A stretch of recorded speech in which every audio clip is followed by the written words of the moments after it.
La estructura de la ciencia.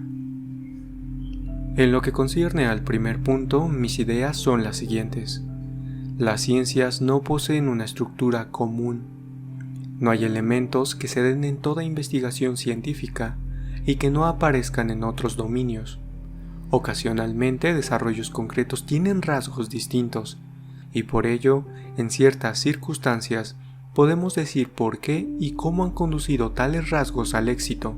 Pero esto no es verdad para todo desarrollo científico, y un procedimiento que nos ayudó en el pasado puede pronto llevarnos al desastre. La investigación con éxito no obedece a estándares generales, ya sea que se apoye en una regla o en otra, y no siempre se conocen explícitamente los movimientos que la hacen avanzar. Una teoría de la ciencia que apunta a estándares y elementos estructurales comunes a todas las actividades científicas y las autorice por referencia a alguna teoría de la racionalidad del quehacer científico puede parecer muy imponente, pero es un instrumento demasiado tosco para ayudar al científico en su investigación. Por otro lado, podemos enumerar métodos empíricos, aducir ejemplos históricos. Usando estudios de caso podemos intentar demostrar la inherente complejidad de la investigación y preparar así al científico para la ciénaga en que va a penetrar. Tal procedimiento le dará una idea general de la riqueza del proceso histórico en el que él o ella quiere influir. Le animará a dejar atrás cosas infantiles como la lógica y los sistemas epistemológicos. Le ayudará a pensar en derroteros más complejos. Y esto es todo lo que podemos hacer, dada la naturaleza del material. Una teoría que pretenda más perderá el contacto con la realidad, precisamente cuando debería ser puramente normativa. No solo las normas son algo que no usan los científicos, es imposible obedecerlas. Lo mismo que es imposible escalar el monte Everest usando los pasos de ballet clásico. Las ideas expuestas no son nuevas. Las encontramos en Boltzmann, Mach, Durkheim, Einstein y también, de una forma filosóficamente desecada, en Wittgenstein. Estos científicos y otros antes de ellos han examinado abstracciones como espacio, tiempo, substancia, hecho, espíritu, cuerpo, y las encontraron todas defectuosas. Ni las mismas leyes de la lógica quedaron exentas de sus dudas, y, por ejemplo, Boltzmann las consideraba como ayudas temporales al pensamiento, que pronto serían sustituidas por leyes mejores.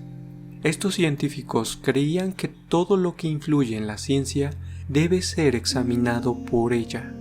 Hacer ciencia no significa resolver problemas sobre la base de condiciones externas previamente conocidas, poner restricciones a la investigación y capacitarnos para anticipar propiedades generales de todas las posibles soluciones. Por ejemplo, todas las soluciones son racionales y conformes a las leyes de la lógica. Significa adaptar cualquier conocimiento que uno tenga y cualquier instrumento físico, psicológico, etc., que uno use a las ideas y exigencias de un particular estadio histórico. Un científico no es un sumiso trabajador que obedece piadosamente a las leyes básicas, vigiladas por sumos sacerdotes estelares, lógicos y o filósofos de la ciencia, sino que es un oportunista que va plegando los resultados del pasado y los más sacros principios del presente a uno u otro objetivo, suponiendo que llegue siquiera a prestarles atención. Los principios generales pueden desempeñar un papel, pero son usados y todavía con mayor frecuencia abusados de acuerdo con la situación concreta de la investigación.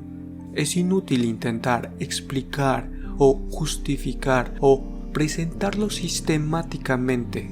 Y los científicos que acabo de mencionar llaman realmente a sus invenciones apercus u observaciones marginales o incluso jokes, bromas. Especialmente, Mach rehusaba hablar de filosofía. En la medida en que el científico está interesado, hay también investigación. Hay métodos empíricos ilustrados históricamente para los científicos del futuro y no hay más que hablar. Todas las ciencias, psicología, fisiología incluida, colaboraron en el examen de las categorías tradicionales, como la categoría de una existencia objetiva, y el estudio de la historia se adapta al mismo propósito. Incluso las leyes más fundamentales del pensamiento pueden ser derribadas en el curso del cambio científico. Esto no fue palabrería vacía, se trató de ideas fecundas. La revolución de la física moderna hubiera sido imposible sin ellas. Surgió entonces una física que no era un esquema de predicciones, sino una concepción filosófica. Y esta concepción, a su vez, no era un simple verbalismo intelectual, estaba llena de contenido concreto. Ahora bien, es interesante contemplar cómo esta fecunda colaboración entre pensamiento filosófico, estudio histórico e investigación científica cesó repentinamente y fue sustituida por un nuevo primitismo filosófico, circundados por descubrimientos revolucionarios en el campo de las ciencias, por interesantes puntos de vista en las artes, por sorprendentes desarrollos en la política. Los filósofos del Círculo de Viena se retiraron a un estrecho y mal construido bastión. Se rompieron los lazos con la historia. Dejó de usarse el tratar temas distantes para solucionar problemas filosóficos. Se impuso una terminología ajena a las ciencias, y así como problemas sin relevancia científica. Después de un largo periodo de tiempo, Polanyi y luego Kuhn fueron los primeros pensadores que compararon la filosofía escolar resultante con su pretendido objeto, la ciencia, y mostraron así su carácter de ilusión. Esto no mejoró la situación. Los filósofos no volvieron a la historia, no abandonaron las charandas lógicas que era su negocio actual. Las enriquecieron con nuevos gestos vacíos, la mayoría tomados de Kuhn, paradigma, crisis, revolución, etc., sin tener en cuenta el contexto, y complicaron su doctrina, pero no la acercaron más a la realidad. El positivismo precuniano era infantil, pero relativamente claro. Esto incluye a Popper, que era un positivista en todos los aspectos relevantes. El positivismo post-kuhniano ha permanecido siendo infantil, pero además es muy oscuro.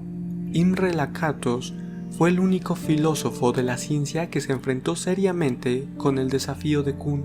Combatió a Kuhn sobre su propio fundamento y con sus propias armas. Admitió que el positivismo y el falsificacionismo ni iluminan al científico ni le ayudan en su investigación. Sin embargo, negó que adentrarse más en la historia forzara una relativización de todos los estándares. Esa puede ser la reacción de un racionalista confuso que se enfrenta por primera vez a la historia en todo su esplendor. Pero un estudio más profundo del mismo material muestra que los procesos científicos comparten una estructura y obedecen a reglas generales. Hay una teoría de la ciencia, y más generalmente una teoría de la racionalidad por la que el pensamiento penetra en la historia de una forma legítima. He intentado refutar esta tesis.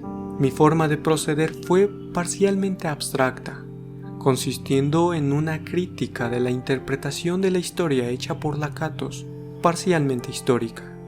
Algunos críticos niegan que mis ejemplos históricos apoyen mi causa.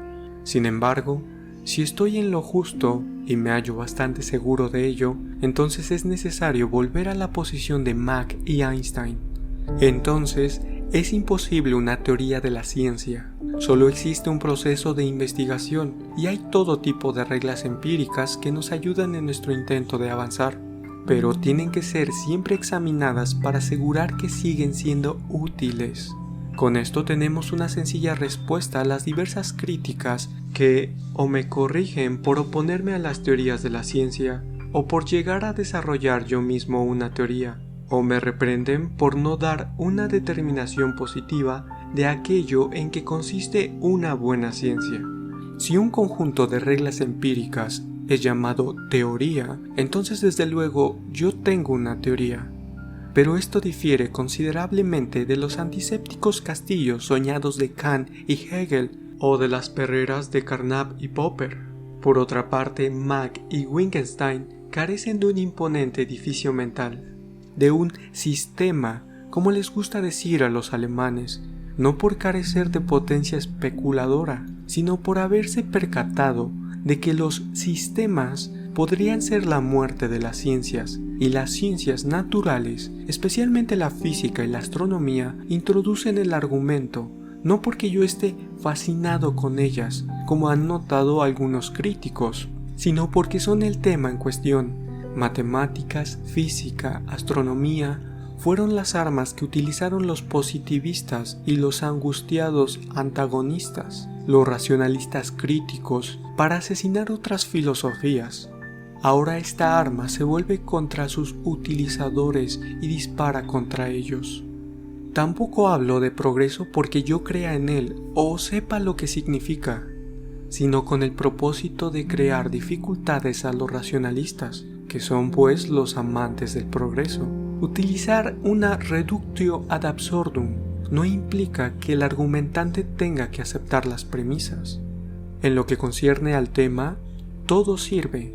Sin embargo, el asunto es muy sencillo. Esta consigna solo aparece una vez y yo explico lo que significa.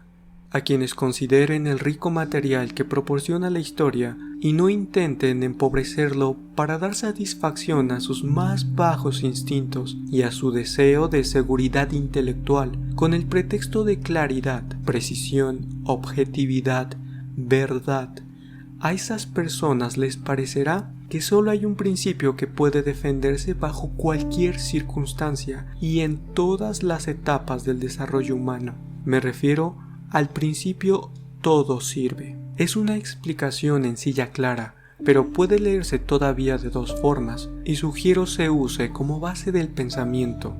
Yo no lo adopto, pero describo simplemente el destino de un amante de los principios que toma en consideración la historia. El único principio que queda será el de todo sirve.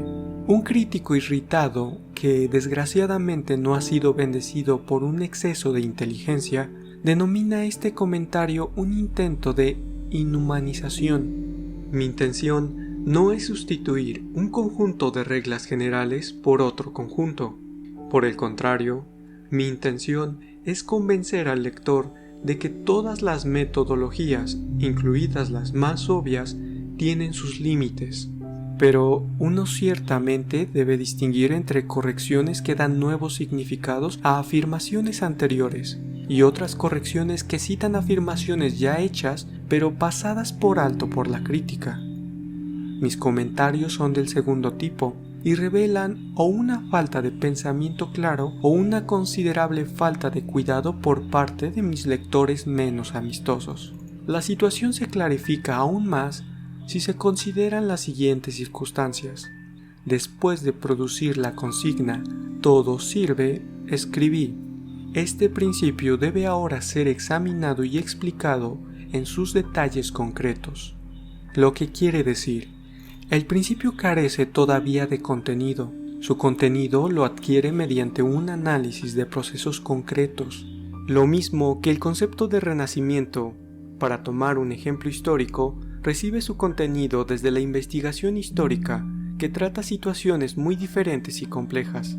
Los procesos históricos a los que aludo son desde luego estudios de caso. Estos estudios muestran cómo Copérnico, Newton, Galileo, los presocráticos y Einstein lograron lo que hoy es conocido como sus éxitos. Los derroteros que siguen no carecían de dirección, y todos ellos tenían ideas muy concretas sobre sus métodos, aunque las ideas a las que llegaron fueron muy distintas de sus puntos de partida. Tampoco pudo preverse la dirección final de la investigación. Nadie conocía de antemano los virajes y vueltas que tendría que hacer. Nadie preveía los métodos que tendría que utilizar en el curso del viaje. Pero vuestros viajeros no dudaron y se adelantaron valerosamente en tierra de nadie. Retrospectivamente podemos con frecuencia identificar itinerarios bien definidos. Podemos retrasarlos en detalle y con precisión, pero estos itinerarios difirieron considerablemente de las heliografías de los filósofos y no eran conocidos previamente. Oportunidad, actividad humana, leyes naturales, circunstancias sociales, Todo esto contribuyó de forma más curiosa y asombrosa a llevarles a sus objetivos. Por esta razón, los estudios de caso tienen un resultado positivo y negativo. El resultado negativo es que se violan y hay que violar muchos estándares si queremos obtener lo que ahora consideramos ser logros de importancia. No hay estándares que tengan un contenido y den una explicación correcta de todos los descubrimientos hechos en las ciencias. El resultado positivo es que métodos que hoy parecen poseer cierta racionalidad e integridad tuvieron éxito y pueden ser considerados como útiles reglas empíricas para la investigación del futuro. Estoy muy lejos de recomendar la eliminación de todas las reglas y métodos de las que intento explicar cómo ayudaron a conseguir los éxitos pasados, es decir, sobre qué acciones fueron posibles dichos éxitos. Yo solamente hago notar que los éxitos se dieron bajo condiciones específicas prácticamente desconocidas, que nosotros frecuentemente no comprendemos a dónde se dirigían, y que su repetición no solo no es una cosa natural, sino algo bastante improbable. Además, que las ideas sobre éxito y progreso cambian de un episodio de la investigación al próximo. Solo pocos lectores han escuchado mi advertencia y han prestado atención a los estudios de caso. La mayoría de los críticos parecen haber suspendido su lectura después del primer "todo sirve".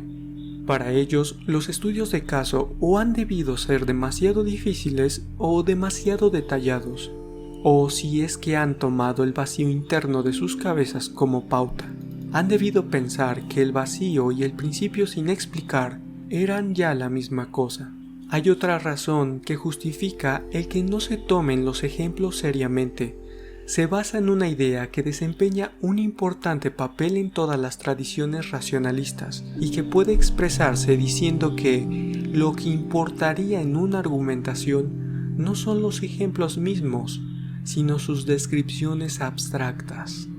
Desde luego, las descripciones deben ser examinadas comparándolas con los ejemplos. Sin embargo, si son verdad, entonces su fuerza argumentativa es independiente de una estrecha familiaridad con tales ejemplos. La idea se viene abajo con las obras de arte. Para juzgar logros artísticos, uno tiene que familiarizarse con ellos. No bastan las descripciones por verdaderas o bien confirmadas que sean.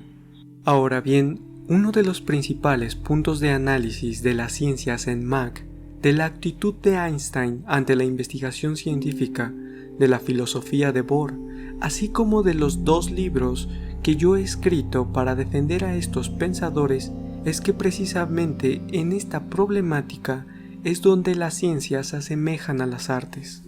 Para expresarlo de una forma algo paradójica, la ciencia en su mejor aspecto, es decir, la ciencia en cuanto es practicada por nuestros grandes científicos, es una habilidad o un arte, pero no una ciencia en el sentido de una empresa racional que obedece estándares inalterables de la razón y que usa conceptos bien definidos, estables, objetivos y por esto también independientes de la práctica.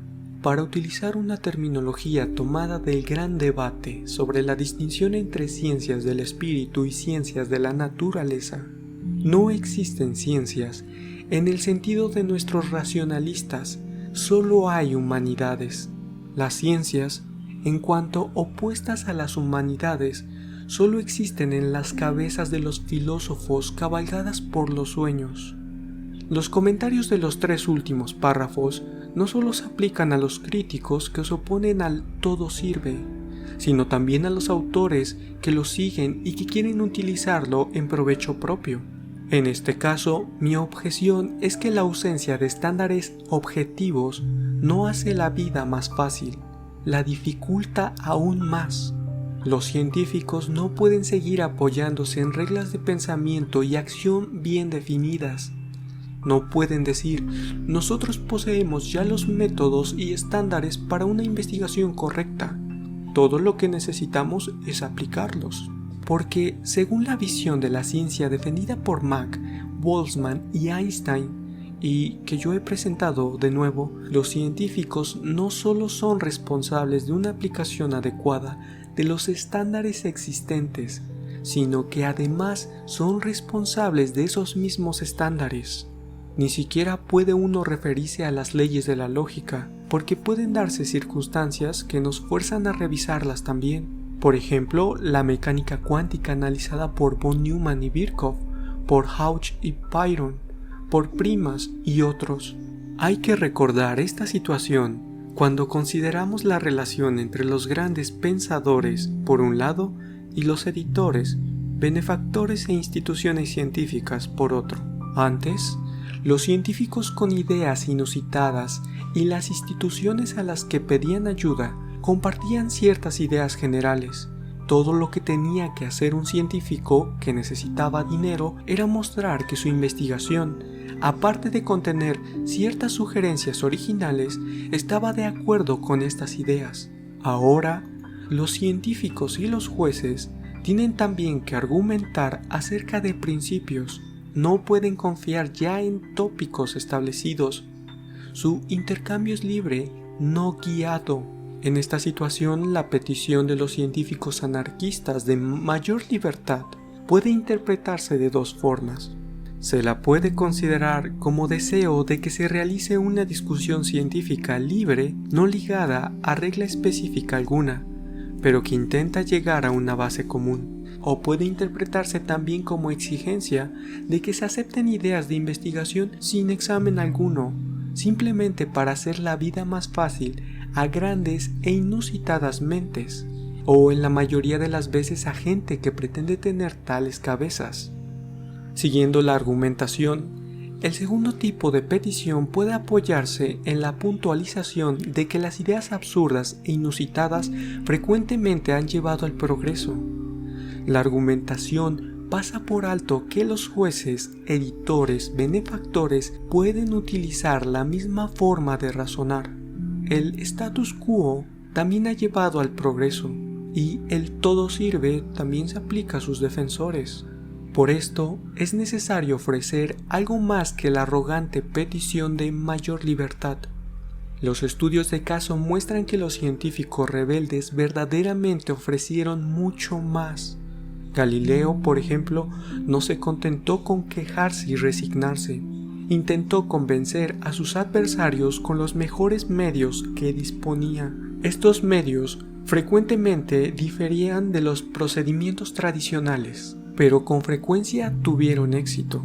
Y no olvidemos que una plena democratización de la ciencia incluso hará más difícil la vida a los autoproclamados descubridores de grandes ideas, porque estos tendrán que dirigirse a gentes que no comparten precisamente su interés por la ciencia. ¿Qué harán nuestros anarquistas que aman la libertad en tales circunstancias? Sobre todo, cuando sus adversarios no son ya odiados personajes de alto coturno, sino ciudadanos libres queridos por todos.